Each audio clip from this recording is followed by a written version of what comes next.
Makes sense. It does say clearly that he knew the names of all things. But there are traditions, hadiths from the Ahlul Bayt that state that other prophets and messengers, they didn't know the names of, the full name of God. And there's also this concept in Islam that there is the greater name of God. So in Islam, Allah, or the 99 names of God, these would just be names of God. Okay. Like attributes of God. Yeah, but at the end of the day, they're just names of God. Okay. But then there's this thing that appears in the narrations where there's this greater name of God. Okay. And the greater name of God, it's not explicitly said exactly what it is. Sometimes it's said what it is, and there are traditions that state that huwa, or he, is the greater name, or Bismillah ar-Rahman ar-Rahim is the greater name, or that al-Hayy al-Qayyum is the greater name, the one who is living, and the everlasting, the one who is able to rise from his own self, or sustain creation from his own self. They say in some narrations that this is the greater name. But in most narrations, it is a secret and remains a secret. And then there's something which is the greater name of God. And then there's something which is thrice great, the greater name of God. Al-Ism al-Azam, and Al-Ism al-Azam al-Azam, and Al-Ism al-Azam al-Azam al-Azam. Okay. The narrations state that the greater name of God, or the greater name of God, it's unclear then which of the greater names it is that has this amount of letters, but it is stated in some narrations that it has 72 letters. Wow. That the name is so long and it's so great, and a person can compile it. And it consists of 72 letters, and it really is made up of 73 letters, the narration state. But the ones who have the greater name in almost its entirety is Muhammad and the family of Muhammad, and they only have 72 letters out of the 73 letters. Okay.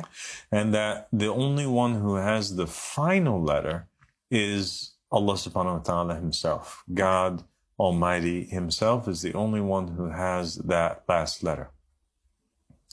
And it is stated that nobody can know God unless they know all of the letters.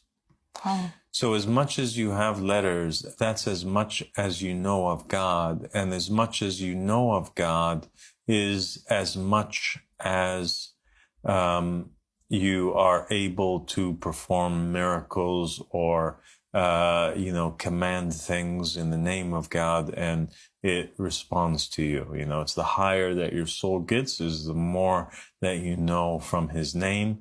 And it's kind of like, if you're to simplify things, if you're speaking to an individual, and you don't know their name, then you obviously you know them very little. It's like they're a stranger to you. Yeah. In the same way, God of the Old Testament, even though he was with the Israelites and he was their God and they were his people and he chose them and they took him as a Lord over them, you'll notice that they always keep going astray. Yeah. And they were like strangers to God, and God was like a stranger. Well, they weren't strangers to God. God knew them very well, yeah. But he remained a stranger to them. Yeah. And so this idea that God was like the stranger to the Israelites and they never knew him by name, and at the same time, they continued to disobey him and always do those things which upset him, is quite interesting. Yeah. And Ahmed Hassan, he gave this example, in the Book of Monotheism, when speaking about the greater name of God, where he said that, for example, if a person knew Muhammad, all of the letters, the name Muhammad, if you knew him, if you knew all those letters, you could, and the name, you could say, I know Muhammad, right? Yeah. But if you're missing the dal, if you're missing the D in the end of Muhammad, can you still say that you know Muhammad? No, you would say then that you know Muhammad. And that's a whole different character, you know? Oh my gosh, you can grab the attention of the individual by calling their name. Yeah. So your name is Tiffany, right? Yes. Yeah. If I say Tiffany, you're going to look back at me, right? Because I grabbed your attention, because I called you by your name. The same idea with God. If I just said, hey, Tiff, you would probably still look. Yeah. And that's why, those prophets and messengers that knew some of the letters from the holy name, they could still know enough of the letters to grab the attention of God, and that he would, respond to their supplication, because they knew him partially, but they didn't know him in his entirety. To call you Tiff, maybe this is just kind of like a sathi type of relationship, a friendship. A colleague might call you something like this, where maybe somebody that's closer to you in a more intimate setting would call you Tiffany, right? Yeah. By your because name. That's kind of like a nickname. This is your full name. Yes. Right? Mm-hmm. And somebody who even knew you better would call you Tiffany Oldani. Mm-hmm. And then somebody who knew you better than that would know, for example, the name of your father or the name of your grandfather. Yeah. Right? So the more names that they know about Tiffany, the more intimate the relationship is, the more that they are close to this individual. The same thing over here. Yeah, it makes perfect sense. Yeah. It's a beautiful way of thinking about it, this relationship of the name, knowing the letters of the name, and this closeness to God. It's a very interesting way of thinking about it that I never thought of before. In the narrations too, it's unclear.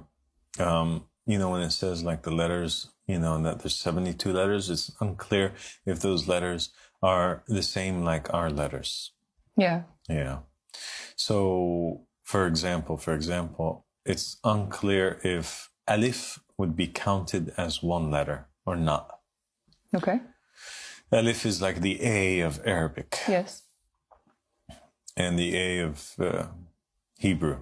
So it's unclear, because in some narrations, the Ahl Bayt alayhim salam, they say that Alif Lam Mim in the beginning of one of the surahs, that this makes up one letter. Even though it's 3 Arabic letters that are combined together, these 3 Arabic letters count in the narration as one of the letters from the 72 or 73 letters that make up the greater name of God. Very interesting. It is. Yeah.